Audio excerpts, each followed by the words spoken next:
Everyone, this is your SST educator Ujjwala पुंज और मैं आप सभी लोगों का स्वागत करती हूँ आज के हमारी इस क्लास में, जहां पर हम पढ़ने जा रहे हैं क्लास 9th का चैप्टर दी फ्रेंच रेवोल्यूशन। तो अभी तक हमने देखा है कि फ्रांस में कितना जो है चिंताजनक माहौल बन चुका है। इतनी सारी परेशानियां जो है लोग झेल रहे हैं मोनार्की की वजह से। लोग जो है एक सबसिस्टेंस क्राइसिस की सिचुएशन में रह रहे हैं, जहां पर उनकी जो बेसिक लाइवलीहुड की चीजें हैं, बेसिक जो चीजें हैं बच्चों, जो बेसिक नेसेसिटीज हैं, उस पे तक खतरा बन चुका है। साथ ही में एक अच्छा सा माहौल, फिलोसोफर्स का जो माहौल उन्होंने बनाया है फ्रांस के अंदर, जहां पर वो बता रहे हैं कि हमें जो है मोनार्की से मुक्त होना है, डेमोक्रेटिक प्रिंसिपल्स की बात करी जा रही है ना। जो डॉक्ट्रिन ऑफ द डिवाइन है उससे मतलब उसके खिलाफ बोला जा रहा है। लेजिस्लेचर, एग्जीक्यूटिव, जुडिशरी की बात करी जा रही है, पावर शेयर करने की बात करी जा रही है। तो इस पूरे माहौल के अंदर बिल्कुल एक ऐसा एटमॉस्फेयर है, ऐसा माहौल है जो कि राजा के खिलाफ बन रखा है। लेकिन वहीं पर हमारे राजा वहीं अटके हैं जहां उनकी तिजोरियां खाली हो गई थी। अभी राजा को बढ़ाने हैं टैक्सेस, ठीक है, और टैक्स बढ़ाने हैं तो टैक्स देगा कौन? टैक्स देगा थर्ड एस्टेट। अब बच्चों ऐसे नहीं होता था। राजा को डेफिनेटली टैक्सेस बढ़ाने हैं, अपनी इनकम बढ़ानी है, लेकिन टैक्सेस को बढ़ाने के लिए वो अपनी मन मर्जी नहीं चला सकते थे। तो राजा की अकेले की मर्जी से कुछ नहीं होगा। राजा को अगर फ्रांस के अंदर टैक्सेस बढ़ाने हैं तो उसके लिए उनको एक मीटिंग बुलानी पड़ी, जिसका नाम था एस्टेट्स जनरल की मीटिंग। एस्टेट्स जनरल क्या था?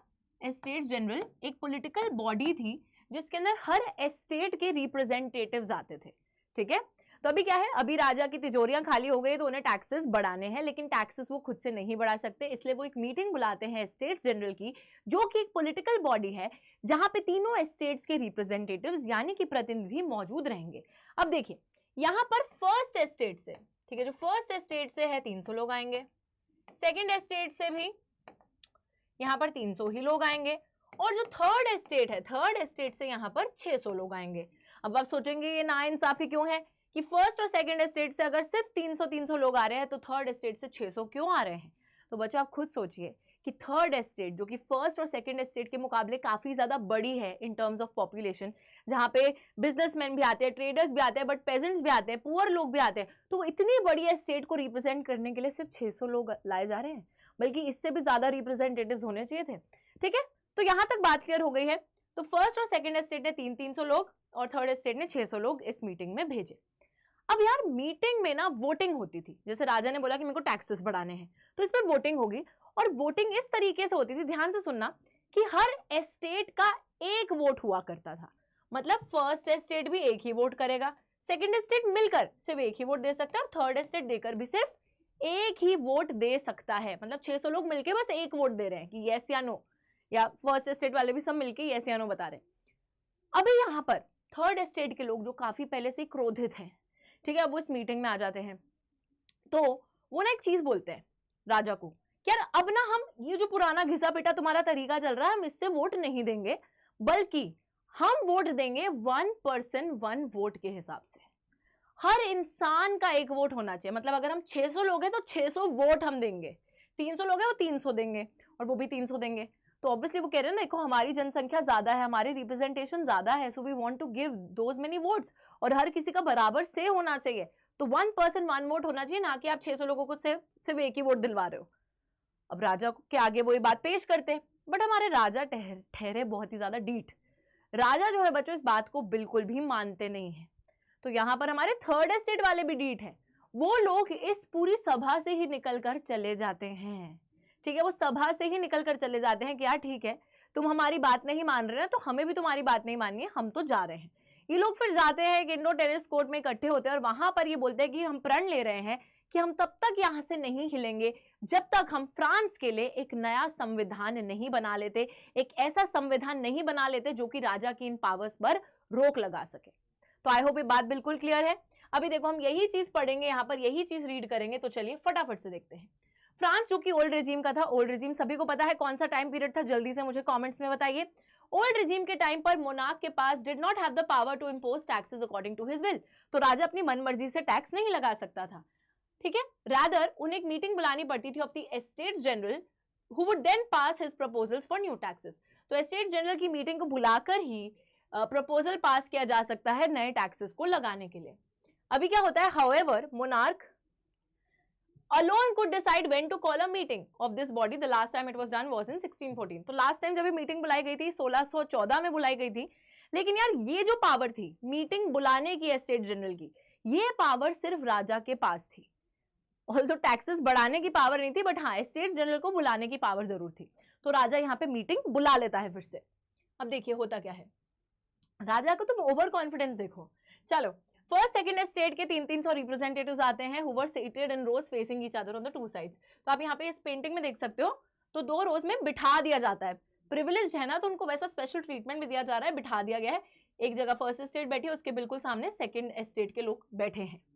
वाइल 600 मेंबर्स, यार नाइंसाफी तो ठीक है, लेकिन यहाँ भेदभाव भी किया जा रहा है। उन 2 एस्टेट्स के लोगों को तो बिठा दिया तुमने, और जो बेचारे हमारे 600 लोग हैं जो कि थर्ड एस्टेट के रिप्रेजेंटेटिव्स हैं, उनको तुमने पीछे खड़ा कर दिया।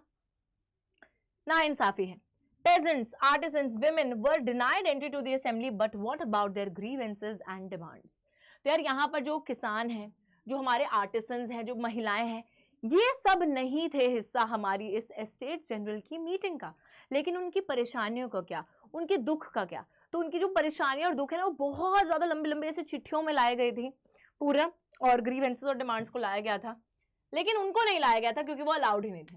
Now voting in a state general in the past had been conducted according to the principle that each estate had one vote. तो पहले के टाइम पर ऐसे ही वोटिंग कराई जाती थी कि हर एस्टेट का बस एक ही वोट है। लेकिन इस बारी भी लुई 16 तो बिल्कुल श्योर थे कि हाँ भाई जैसे चलता आ रहा है वैसे ही चलाने देंगे, हर एस्टेट का एक ही वोट होगा। लेकिन members of the third estate demanded that voting now should be conducted by the assembly as a whole, where each member would have one vote. क्योंकि यार थर्ड एस्टेट के लोगों को पता था कि हम लोग जनसंख्या हमारी ज्यादा है ना, संख्या में ज्यादा होने के कारण हमारे पास ये राइट होना चाहिए कि हमारी उतनी आवाज भी सुनी जाए। ठीक है, तो वो चाहते थे कि हर इंसान के पास एक वोट होना चाहिए। और आपको पता ही है कि पॉलिटिकल एटमॉस्फेयर भी कैसा हो रहा था। सब लोगों ने ऑब्वियसली थर्ड एस्टेट के जो अपर क्लास लोग हैं वो यहाँ पर आए थे, and they were very much inspired by the philosophers ने जो उन्हें सिखाया था पढ़ाया था वो उससे काफी ज्यादा इंस्पायर्ड थे, और वो राजा के शासन के खिलाफ भी थे। तो वो यहाँ पर 1 person 1 vote की बात करते, जो कि अगेन एक डेमोक्रेटिक प्रिंसिपल है। किंग ने इस प्रपोजल को साफ इनकार कर दिया, रिजेक्ट कर दिया। So the members of the third estate they also walked out of the assembly in protest. तो भाई ये भी निकल लिए, बोलते ठीक है तुम्हें हमारी बात नहीं माननी तो हम भी तुम्हारी क्यों बात माने, हम भी जा रहे हैं, बाय बाय टाटा। ठीक है, तो ये करके निकल जाते हैं। अब देखिए आगे क्या होता है। The representatives of the third estate viewed themselves as spokesmen for the whole French nation. जो बच्चों के 600 लोग रिप्रेजेंटेटिव बनके, प्रतिनिधि बनके आए थे थर्ड एस्टेट के, ये अपने आप को देख रहे थे एज द स्पोक्स पर्सन कि यार बाकी लोगों की आवाज भी हम उठाएंगे, है ना, हम पूरे फ्रेंच नेशन की तरफ से अपनी आवाज उठा रहे हैं। That is why we have walked out of this assembly, because चीजें सही नहीं है तो हम अपनी आवाज उठाने आए हैं। तो 20 जून को ये लोग एक हॉल में इकट्ठा हुए in an indoor tennis court in the grounds of Versailles. तो वर्सेल्स में एक इंडोर टेनिस कोर्ट में लोग इकट्ठे हो जाते हैं। तो अब क्या ये विंबलडन का मैच खेलेंगे वहां पे? हाँ टेनिस खेलेंगे, आओ खेलें। नहीं बच्चों, तो ये इंडोर टेनिस कोर्ट में टेनिस खेलने के लिए नहीं बल्कि किसी और चीज के लिए इकट्ठे हुए हैं, जो कि मैंने आपको पहले ही बता दिया। They declared themselves as a national assembly, swore, कसमें इन्होंने खाई, not to disperse till they had drafted a constitution for France that would limit the powers of the monarch. तो इन्होंने बोला कि हम इस मैदान से, इस टेनिस कोर्ट से तब तक नहीं हिलेंगे, तब तक बाहर नहीं जाएंगे जब तक हम लोग फ्रांस के लिए एक कॉन्स्टिट्यूशन को फ्रेम नहीं कर लेते। और इन्होंने अपने आप को एक नेशनल असेंबली भी डिक्लेयर कर दिया। ठीक है, हम एक ड्राफ्ट करेंगे कॉन्स्टिट्यूशन जो कि हमारे राजा की पावर्स पर पाबंदी लगाएगी, क्योंकि अभी राजा जो है वो एक एब्सोल्यूटिस्ट रूलर है। कैसे रूलर है? अभी जो मोनार्क है उस मोनार्क के पास एब्सोल्यूट पावर्स है। एब्सोल्यूट पावर का मतलब है कि उस पावर पे कोई रोक ही नहीं है। तो यही जो पावर्स हैं जो कि एब्सोल्यूट तरीके से मौजूद हैं, इन्हीं को लिमिट करने के लिए यहाँ पर ये सारी बातें करी जा रही थी। दे वर लेड बाय मिराबियो एंड अबेसेस। तो बच्चों यहाँ पे मिराबियो और अबेसेस की शक्ल आपको दिख रही है। अब ये 2 लोग कौन थे? बहुत इंटरेस्टिंग बात है कि यार वैसे तो ये सारे थर्ड एस्टेट के लोगों को लीड कर रहे थे, लेकिन ये जो लीडर थे ये दोनों असल में थर्ड एस्टेट को बिलोंग ही नहीं करते थे। तो किसको बिलोंग करते थे? हमारे जो मिराबियो थे वो एक नोबल फैमिली को बिलोंग करते थे, यानी कि वो सेकंड एस्टेट को बिलोंग करते थे। लेकिन वो हमेशा से, अब ऐसा तो नहीं है ना कि सारे सेकंड एस्टेट के लोग गलत ही हैं, वो कह रहे हैं ठीक है हमारे पास जो प्रिविलेज है बहुत अच्छा है, बहुत मजे से हम एंजॉय कर रहे हैं। नहीं, बहुत ऐसे बच्चों जैसे अमीर लोग भी बहुत होते हैं, बट वो कहते हैं ना कि समाज में चीजें बेहतर बनाने की वो कोशिश करते हैं, गरीबी खत्म करने की कोशिश करते हैं, तो हर कोई बुरा नहीं होता। सिमिलरली उसी तरीके से मिराबियो जो कि एक नोबल फैमिली को बिलोंग करते थे, स्टिल ही बिलीव्ड कि ये जो प्रिविलेजेस हैं, जो कि फ्यूडल प्रिविलेजेस कुछ लोगों को मिल रखी है, इनका अंत होना चाहिए, ये भी खत्म होनी चाहिए। और वहीं पर अगर हम अबे सईद की बात करें तो अबे सईद एक प्रीस्ट थे, एक पंडित थे, तो दैट मीन्स कि वो फर्स्ट एस्टेट क्लर्जी को बिलोंग करते थे। और उन्होंने एक बहुत ही इन्फ्लुएंशियल सा पैम्फलेट लिखा था कि what is the third estate. Third estate के बारे में उन्होंने इस पैम्फलेट में लिखा था लोगों को इन्फ्लुएंस करने के लिए।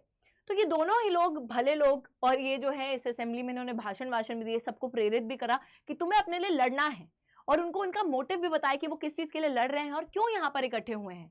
तो बहुत अच्छे से इन्होंने जो है सारी सभा को लीड भी करा। लेकिन ये तो चलो अच्छी बात हो गई कि ये लोग स्टैंड ले रहे हैं अपने लिए।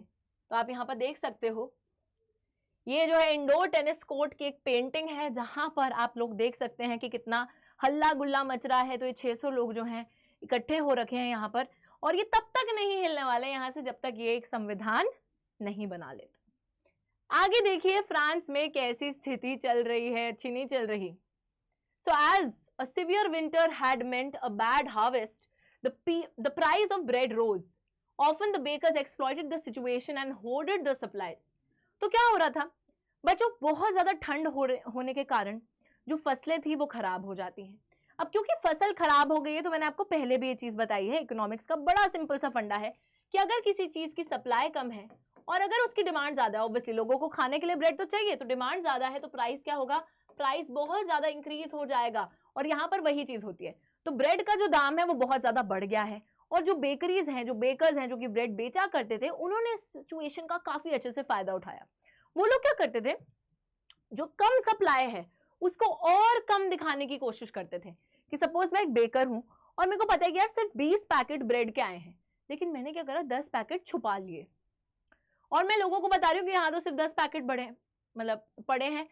और देखो क्यों कर रही हूं मैं ऐसा, मैंने 10 पैकेट क्यों छुपाए, खुद खाने के लिए नहीं छुपाए, मैंने वो 10 पैकेट इसलिए छुपाए हैं ताकि मैं जो बचे 10 पैकेट है उसका एक नाजायज अमाउंट लोगों से मांग सकूं। और कम सप्लाई दिखा दी, लोग जो है लाइनों में खड़े, और मैं कह रही हूँ सिर्फ 10 पैकेट ही हैं, अब बताओ कितने पैसे दोगे, तो लोग ज्यादा से ज्यादा पैसे देना चाहेंगे उस चीज का। तो बेकर्स जो है ना वो इस सिचुएशन का और भी ज्यादा फायदा उठाते थे, वो बहुत सी सप्लाई होल्ड करके अपने पास जमा करके छुपा के रख लेते थे, और कुछ ही सप्लाई बेचने की कोशिश करते थे, वो भी काफी नाजायज प्राइसेस पर, जिससे कि वो और एक्सप्लॉइट कर रहे हैं लोगों को। After spending hours in long queues at the bakery, crowds of angry women stormed into the shops. बहुत सारे घंटे लोग लंबी लंबी कतारों में बेकरी के आगे खड़े रहते थे कि अब हमारा नंबर आएगा, अब हमें ब्रेड मिलेगी, अब है जो हम शांति से चैन की सांस ले पाएंगे। लेकिन नहीं, बहुत लंबे समय तक खड़े रहने के बाद बहुत सी महिलाएं गुस्सा होकर, क्रोधित होकर घुस जाती थी दुकानों में, दंगे हो जाते थे, फूड राइट्स हो जाते थे। At the same time, the king ordered troops to move into Paris, and on 14 July, the agitated crowd stormed and destroyed the Bastille. अब आपको यहाँ पर बच्चों वो इंसिडेंट आता है जो हमने सबसे पहले चैप्टर में पढ़ा था। स्थिति इतनी खराब थी कि राजा ना वैसे ही अपने ट्रूप्स को भेजते हैं पेरिस में सिचुएशन देखने के लिए, लेकिन वहां के लोग इतना ज्यादा राजा से चिढ़ बैठे हैं, इतना ज्यादा खिलाफ चले गए हैं कि उन्हें लगता है कि राजा ने अपनी सेना को हम पे हमला करने के लिए भेजा है। होता है ना कि आप जिस बंदे से हेट करते हो, चाहे वो कुछ अच्छा भी करे, आपको वो गलत ही लगेगा। तो यहाँ पे वही चीज हो रही है, लोग राजा की इंटेंशन को कभी सही ले ही नहीं पा रहे हैं। उनको लग रहा है राजा ने सेना भेजी तो हम पे हमला करने के लिए भेजी है, दैट इज वाई वो आर्म्स वगैरह इकट्ठे करने लगते हैं, बैस्टिल प्रिजन को तोड़ फोड़ देते हैं, प्रिजनर्स को रिलीज कर देते हैं। तो वो सारा इंसिडेंट भी इस टाइम पे होता है। साथ ही में अभी तो चलो पेरिस में हो रहा था, शहर में हो रहा है, गांव में क्या हो रहा है, in the countryside rumours spread from village to village that the lords of the manor had hired bands of brigands who were on their way to destroy the ripe crops. Country side में, गांव में अब ये अफवाह उड़ने लग गई है, अफवाह उड़ रही है, सच नहीं है, कि जो लॉर्ड्स ऑफ द मेनर है, यानी कि बच्चों जो बड़े बड़े हम बोल सकते हैं जमींदार है, जिनके पास बहुत बड़ी जमीनें हैं, मेनोरियल लॉर्ड्स, फ्यूडल लॉर्ड्स, तो उन लॉर्ड्स ने हायर कर लिया है, काम पे रख लिया है गुंडों को। बैंड्स ऑफ ब्रिगेंड्स का मतलब है गुंडों को काम पे रख लिया है, जो कि आ रहे हैं लोगों की फसलें बर्बाद करने के लिए। अब वही बात है ना कि आपका जो इमोशन है वो इतना अगेंस्ट जा चुका है राजा के कि आपको अफवाहें भी यही उड़ उड़ के आ रही है कि भाई अब ये होने वाला है तुम्हारे साथ, अब ये होने वाला है, अब ये अटैक होने वाला है, तो लॉर्ड्स ऑफ मेनर के गुंडे आ रहे हैं तुम्हारी फसल खराब करने के लिए। तो लोग भी अपना तैयार हो जाते हैं उनसे लड़ने के लिए। ठीक है, तो ये एक बहुत ही नेगेटिव एटमॉस्फेयर जो है राजा के खिलाफ ऑलरेडी यहाँ पे डेवलप हो चुका है। रेवोल्यूशन की जो चिंगारी है वो लग चुकी है और अब जो है बच्चों एक बहुत बड़ा चेंज फ्रांस के पॉलिटिकल सिस्टम में हमको देखने को मिलेगा, क्योंकि मोनार्की का कंप्लीट दी एंड तो नहीं होने वाला, बट हाँ चेंज उसमें जरूर आने वाला है। तो आप लोग गेस करके बताइए कि ऐसा क्या हो सकता है मोनार्की के अंदर कि उसकी पावर को कंट्रोल किया जा सके। ऐसे कौन सी फॉर्म ऑफ गवर्नमेंट होती है जहां पे मोनार्की की पावर को कंट्रोल किया जाता है? You have to tell me that form of the government in the comments. तो आज का लेक्चर आई होप आप सभी को बहुत अच्छा लगा होगा, बहुत मजा आया होगा। अभी हम नेक्स्ट क्लास में इस चैप्टर को कंटिन्यू करेंगे, तब तक के लिए take care and bye bye.